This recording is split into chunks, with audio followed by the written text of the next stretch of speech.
Pour obtenir la relation en valeur algébrique, il faut projeter sur l'axe GZ. Lorsqu'on dit projeter sur un axe, c'est-à-dire calculer ces moments par rapport, non pas par un point, mais par rapport à un axe.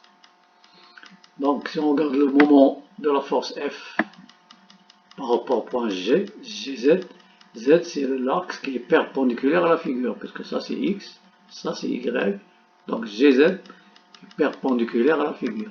Et puisque F et P passent par le point G, donc leur moment par rapport à l'axe GZ égale à 0. Donc moment de F par rapport à GZ égale à 0, moment de P par rapport à GZ égale 0, il reste la projection du moment CM, et avant de, j'ai oublié de le dire, il faut d'abord choisir le sens positif, un sens positif. En général, on choisit le sens de rotation comme sens positif. Donc on voit ici que le CM il est dans le même sens que la rotation, donc il est positif. CR il est dans le sens contraire à oméga, donc il est négatif.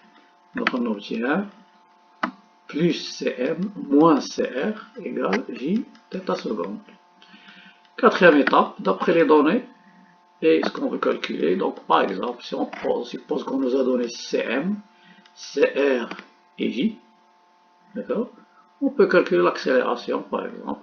Donc c'est garantir cette valeur de cette équation, ça donne θ seconde égale Cm moins Cr sur J, avec les unités suivantes. Donc θ seconde en radians par seconde au carré, Cm et Cr ce sont des moments, donc c'est en newton-mètre, et J c'est un moment d'inertie en kg fois mètre carré. Si on nous donne par exemple trois autres, par exemple on nous donne θ seconde, J et par exemple, c'est pas moi, Cm, on peut calculer Cr. Donc ça dépend des données et ce qu'on nous demande.